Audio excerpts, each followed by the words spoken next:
সলিহিনের ৬১ নম্বর পর্ব নিয়ে আমরা আলোচনা করব। এখানে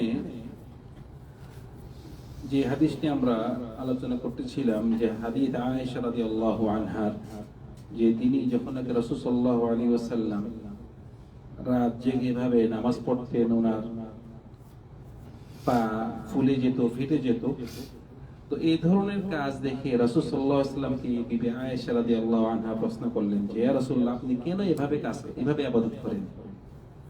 ওয়াকাদ গাফারাল্লাহু লাকা মা তাকাদ্দামা মিন যামবিকা ওয়া মা তাআখার।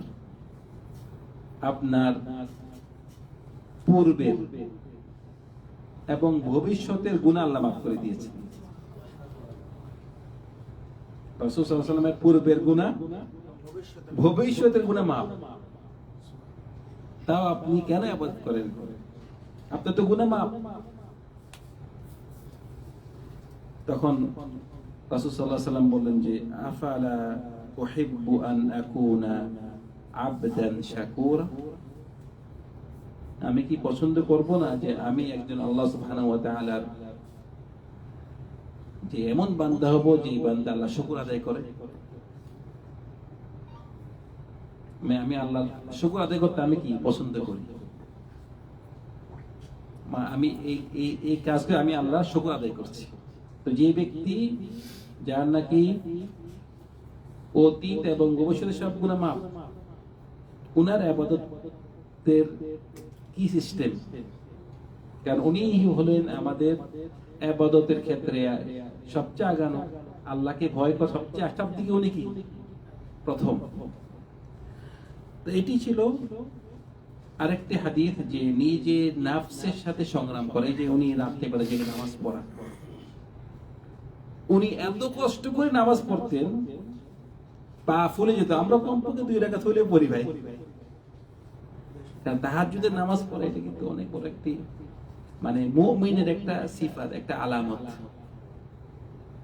কারণ আপনি যারা নাকি তাহাজ্জুদের নামাজ পড়ে, তাদের সাথে আল্লাহর সাথে একটা খাস সম্পর্ক আছে। তাহাজ্জুদের সময় আল্লাহ সুবহানাহু ওয়া তাআলা দুনিয়ার আসমানে নেমে এসেন। আপনারা কল্পনা করবেন কিভাবে নেমে এসে, কিভাবে এটা আমরা জানি না, কিন্তু হাদিসে আসছে যে নেমে আসেন এবং আমাদেরকে ডাকে যে, কে আছো, আমার কাছে চাও, আমি দিব।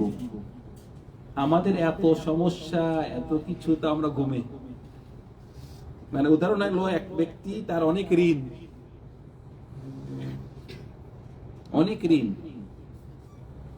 সে ঘুমে।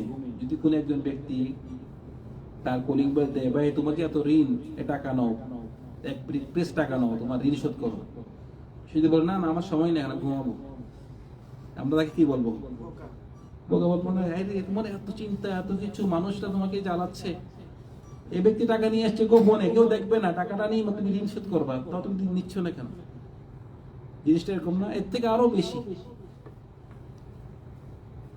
যে আল্লাহ সুবহানাহু ওয়া তাআলা আমাদের ডাকছে এই তাহাজ্জুদের সময়। জানা তাহাজ্জুদ আমাদেরকে ডাকছে, আমরা ঘুমে, আমাদের কত সমস্যা, আমরা আল্লাহকে বলি ভাই। সেজন্য ফজর নামাজ তো পড়বেই নি, চেষ্টা করবেন যে ফজরে যদি কম আধা ঘন্টা আগে উঠলেন, 2 রাকাত নামাজ পড়লেন, আল্লাহকে বললেন। কত বড় একটা যে বরকতের সময়, কত সুন্দর একটা সময় তাহাজ্জুদের সময়। আর এখন তো শীতকাল, আরো ফজরের সময় অনেক দেরিতে হয়। আমরা গ্রীষ্মকালে 4:30 ফজর আজান, এখন 5:30, মানে 1 ঘন্টা আপনি পাচ্ছেন। সেজন্য ভাই আমরা এই সময়টি কাজে লাগানোর চেষ্টা করব। তারপরে যে একটা হাদিসটি আয়েশা রাদিয়াল্লাহু আনহা থেকে, তিনি বলতেছেন যে, আনহা ক্বালাত কানা রাসূলুল্লাহ সাল্লাল্লাহু আলাইহি ওয়াসাল্লাম ইযা দাখালা আল-'আশর আহইয়া আল-লাইলা ওয়া আইকাযা আহলাহু ওয়া জাদ্দা ওয়া শাদ্দা আল-মি'জার। মুত্তাফাকুন আলাইহি। ইমাম বুখারী এবং মুসলিম riwayat করেছেন হাদিসটি, যে যখন নাকি রমজান মাসের শেষ 10 দিন শুরু হয়, রমজান মাসের শেষ 10 দিন, এটি হলো বছরের সবচেয়ে গুরুত্বপূর্ণ কি রাত, রমজান মাসের শেষ 10 দিন। কারণ কি? লাইলাতুল কদর আছে। ওই 10 দিনের এক রাতেতে কি আছে? লাইলাতুল কদর আছে। লাইলাতুল কদরি খায়রুম মিন আলফি শাহর, 1000 মাস থেকে উত্তম।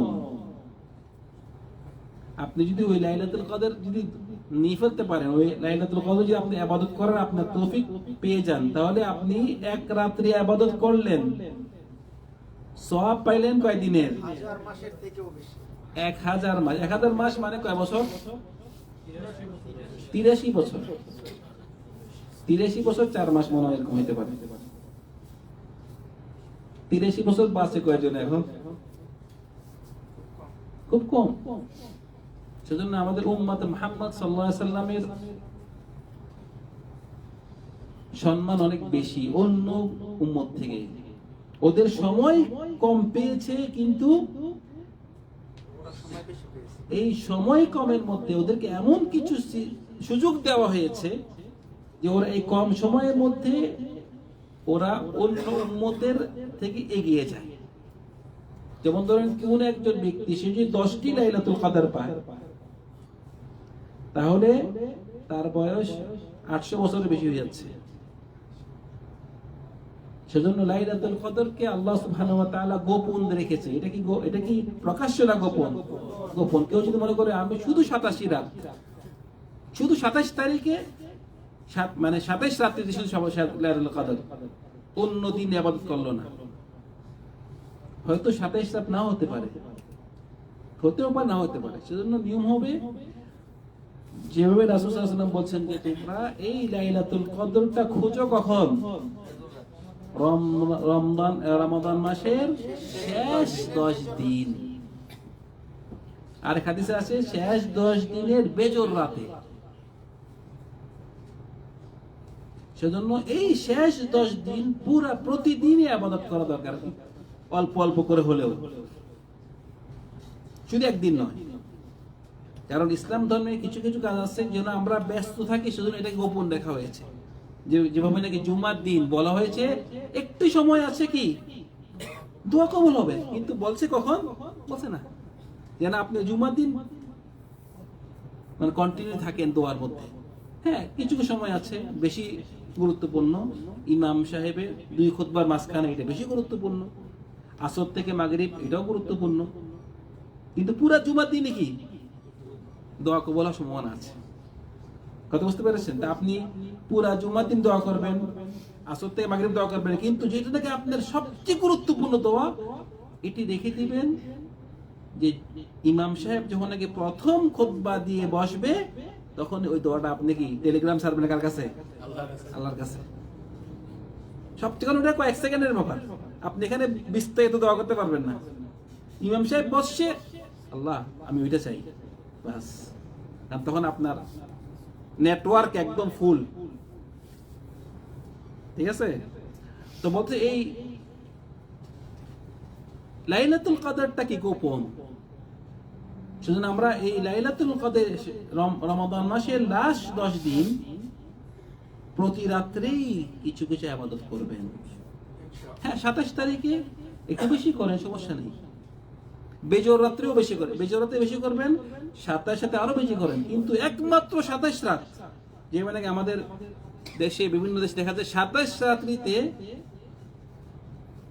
মসজিদ খোলা থাকে, সারা দেবতা থাকে, অন্য রাত্রিতে না। এটা অন্য রাতে যদি আপনার লাইলাতুল কদরতে অন্য রাতে হয়ে গেল, ঠিক আছে ভাই? সেজন্য রাসূল সাল্লাল্লাহু আলাইহি ওয়াসাল্লাম কি করতেন, যখন নাকি এই 10 রমাদান মাসের 10 দিন ঢুকতো, উনি ওই 10 দিন রাত্রিতেই রাতে জেগে থাকতেন, রাতটা জেগে কি ইবাদত করতেন, এবং নিজেও জেগে জাগানো থাকতেন, এবং পরিবারকেও কি জাগাতেন।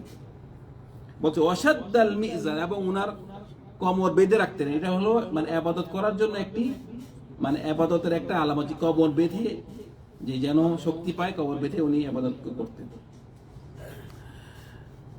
আচ্ছা, তারপরে যে হাদিসটি এনেছেন, হাদিসটি হলো আবি হুরায়রা রাদিয়াল্লাহু আনহু থেকে।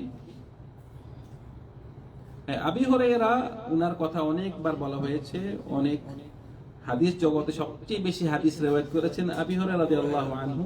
ওনার নাম আব্দুর রহমান বিন সাখর আদ-দাউসি। 5000-এর উপরে উনি হাদিস রিওয়ায়াত করেছেন।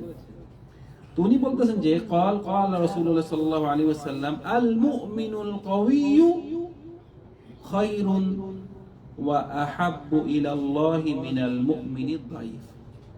যে শক্তিশালী মুমিন, একজন মুমিন সে শক্তিশালী, তার ঈমানের শক্তি, শুধু শরীর না, তার ঈমানের শক্তি বেশি। যে নাকি অন্য মুমিন থেকে যে নাকি একটু শক্তিশালী কম, মানে এই মুমিন হলো সে ফরজও পড়ে নফলও করে, ও শুধু ফরজ নিয়ে আছে, ও শক্তিশালী, ওর ঈমান আল্লাহকে বেশি ভয় করে ওর থেকে।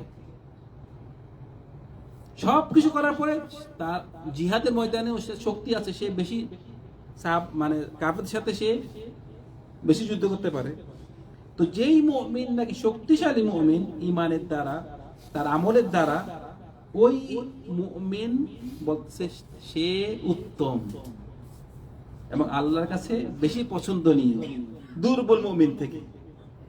যে মুমিন দুর্বল, ওই মুমিন থেকে শক্তিশালী মুমিন কি উত্তম এবং আল্লাহর কাছে প্রিয়। বলছে ওয়াফি কুল্লিল খায়র, দুজনের মধ্যে কল্যাণ আছে, দুজনই ভালো, মানে দুজনই ভালো, কিন্তু বেশি ভালো কে? শক্তিশালী মুমিন হয়। বলছে ইহরিস আলা মা ইয়ানফাউক, এবং তোমার জন্য যেটি কল্যাণ, যেটি ভালো, ওই ভালো কাজ করতে তুমি আগ্রহী হও। যেটা তোমার জন্য ভালো হবে, ওই কাজটা করার জন্য তুমি কি কর? আগ্রহী হও। এবং তুমি ওয়াস্তাইন, আল্লাহ থেকে সাহায্য চাও। একদিকে আপনি ভালো কাজটি করতে আপনি আগ্রহী হন, আবার কি আল্লাহর সাথে, আল্লাহ থেকে আশ্রয় চাবেন। সেজন্য যে কোনো কাজ করবেন, একদিকে কাজও করবেন, আরেকদিকে আল্লাহ থেকে আশ্রয় চাবেন। শুধু আশ্রয় চাবেন, কাজ করবেন না, না, এটা না। ইসলাম বলছে তুমি কাজও করো, আশ্রয় চাও, কাজও করো, আল্লাহ থেকে দোয়া করো। দোয়া করবে, কাজ করবে না, এটাও ভুল। আবার শুধু কাজ করবে, দোয়া করবে না, এটাও না। দুটোটা প্রয়োজন আছে। স্কুলে যাবেন, আপনি পরীক্ষা পড়ালেখা করুন, আল্লাহর কাছে দোয়া করুন। কিন্তু আপনি শুধু পড়ালেখা করবেন, আমি দোয়ার প্রয়োজন, আমি শুধু পড়ালেখা করে আমি পাস করবো না। পড়ালেখা করতে হবে, দোয়া করতে হবে। আর শুধু দোয়া করলেন, পড়ালেখা করলেন না, তাহলেও কি? দোয়াটা প্রয়োজন আছে। ওয়ালা তাজিস, তুমি অক্ষম হইও না, নিরাশা হইও না। কোন একটা কাজ পারতেছো না, অক্ষম মানে একবার পারো না, আরেকবার চেষ্টা করো, চেষ্টা করতে থাকো। পৃথিবীতে আমাদের অনেক কিছু উদাহরণ আছে। পিঁপড়া একবার উঠতে পারতেছে নাকি, একবার কোথাও উঠতেছে, পড়ে যাচ্ছে, আবার চেষ্টা করতেছে, আবার চেষ্টা করতেছে। পানি যাচ্ছে, পানিকে আপনি বন্ধ করে দিয়েছেন, যাইস না, পানিকে বলবে আমি বন্ধ, দাঁড়িয়ে থাকবে পানি? কি করবে পানি? পানি ওদিকে যাবে, ওদিকে যাবে, পানি কখনো বন্ধ থাকবে না। আপনি বন্ধ করে দিয়েছে, পানি কি করবে? এক রাস্তা বন্ধ করছে, সে 10 রাস্তায় যাবে সে। সেজন্য আমরাও আমাদের দুনিয়াতে যে কোনো বিষয়ে আমরা কাজ করতেছি, আল্লাহর কাছে, আল্লাহ থেকে সাহায্য চাবো। আমরা বাধা এসেছে, আমরা একদিকে বাধা, আরেকদিকে কি আমরা চেষ্টা করব।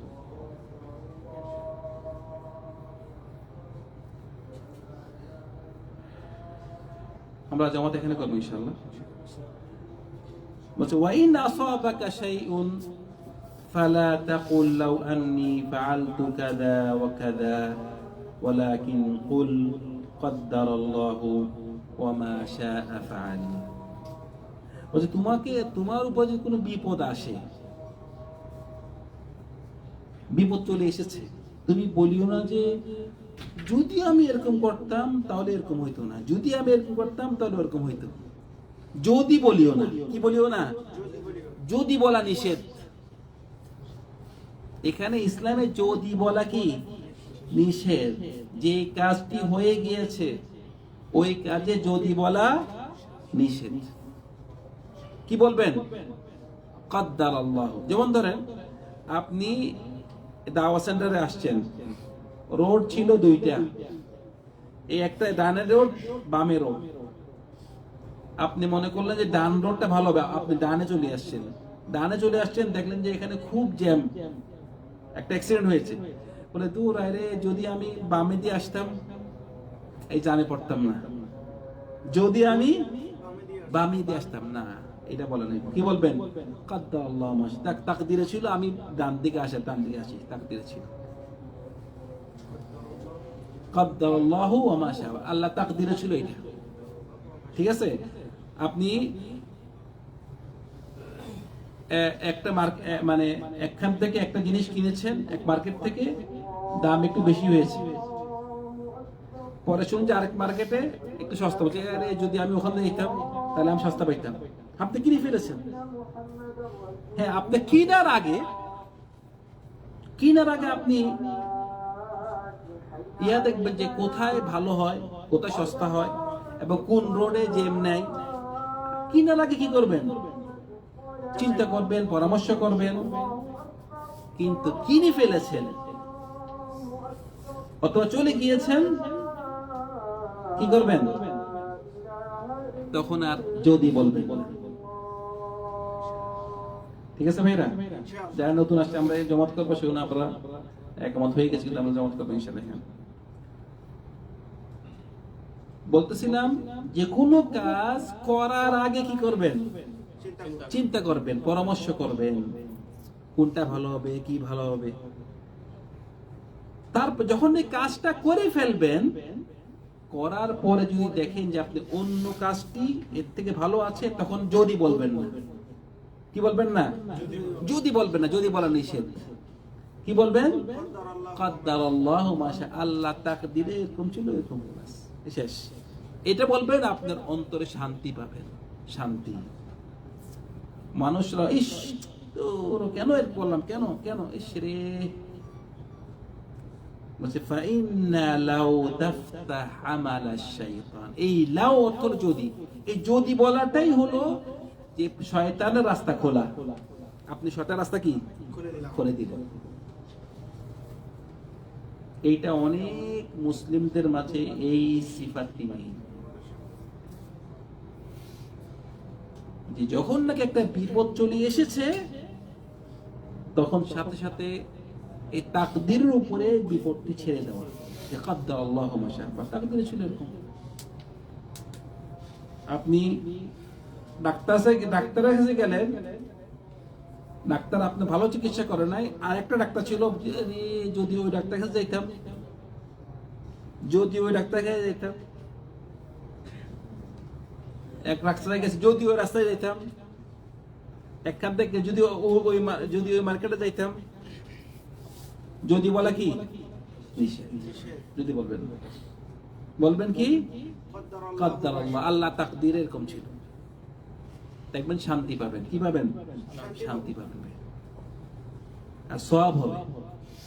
আর যদি বলেন, তাহলে এই শয়তান আপনাকে খুব, মানে শয়তান রাস্তা খুলে দিলেন আপনাকে, শয়তান আপনাকে নিয়ে খেলবে। এখন শান্তিতে পাবেন না। দেখবেন যে যত ভাইরা অসুস্থ হয় বিপদের কারণে, এই হাদিসগুলো আমল করে না। আমরা বলছি না আগে যে কোন একটা বিপদ এসেছে, বিপদ আসলে যদি একটা আমল করেন, বিপদের দোয়াটা বলেন। কি বলবেন? দোয়া ইন্না লিল্লাহি ওয়া ইন্না ইলাইহি রাজিউন। সাথে সাথে শান্তি। উলাইকা আলাইহিম সালাওয়াতুম মির রাব্বিহিম ওয়া রাহমা, যা আপনার অন্তরে শান্তি আসবে। শুধু মৃত্যু হলে না। আমরা তো মনে করি ইন্না লিল্লাহি ওয়া ইন্না ইলাইহি রাজিউন কি, এটা কি যে কোন একটা মৃত্যুর খবর শুনলে এই দোয়াটা পড়া। এটা যে কোনো বিপদ, মুসিবা, যে কোনো বিপদ আসছে কি বলবেন? ইন্না লিল্লাহি ওয়া ইন্না ইলাইহি। তখন আপনি যখন এই দোয়াটা বলবেন, তখন দেখবেন যে আপনার মাথার মধ্যে শান্তি আসবে, আল্লাহতে শান্তি আসবে। জানে অনেক ভাইরা চিল্লা বিল্লা করে, হাই হল্লা করে, কোনো লাভ নাই।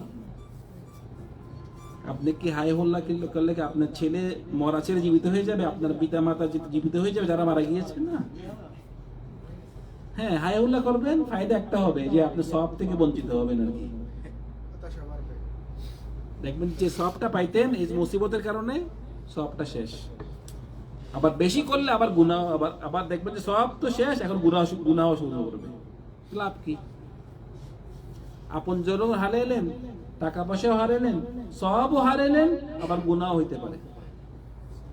সেজন্য প্রথম হলো যে আমরা যদি একটা কাজ আমাদের যেরকম চেয়েছিলেন এরকম হয়নি, কদ্দারাল্লাহু মা শাআ ফাআল, যেরকম চেয়েছিলেন সেরকম হয়নি, কি বলবেন? কদ্দারাল্লাহু মা শাআ ফাআল। আর মুসিবত চলে এসেছে, ইন্না লিল্লাহি ওয়া ইন্না ইলাইহি রাজিউন। হ্যাঁ, যদি আপনি চান ভিআইপি আরো উন্নত চান, তাহলে এটা সাথে অ্যাড করবেন আল্লাহুম্মা আজুরনি ফি মুসিবাতি ওয়া আখলিফ লি খায়রাম মিনহা। যে দোয়াটি আমি বলছিলাম যে আমার নাম্বার দিব, এই দোয়াটি মুখস্থ করলে কেউ যদি এটা বলেন তাহলে তো আপনি একদম ফার্স্ট ডিভিশন পাইলেন নাকি। মানে আপনার এই মুসিবত থেকে আরো ভালো আল্লাহ আপনাকে দান করবে। 1000 টাকা গেছে আপনার চুরি, 1000 চুরি হয়েছে, পাবেন কত? 1 লাখ টাকা। তো সেজন্য আমরা এই যদি আমরা কি করব না, ব্যবহার করব না। আমরা যা যেরকম চেয়েছি এরকম হলো না, কি বলবো? কদ্দারাল্লাহু ওয়া মা শাআ ফাআল। ছিল আমাদের 61 নম্বর পর্ব। আল্লাহ সুবহানাহু ওয়া তাআলা আমাদের সবাইকে আমরা যা শুনেছি তা আমল করার তৌফিক দান করুন। ওয়া সাল্লাল্লাহু আলা সাইয়্যিদিনা মুহাম্মদ ওয়া আলা আলিহি ওয়া সাহবিহি আজমাইন। আসসালামু আলাইকুম ওয়া রাহমাতুল্লাহি ওয়া বারাকাতুহু।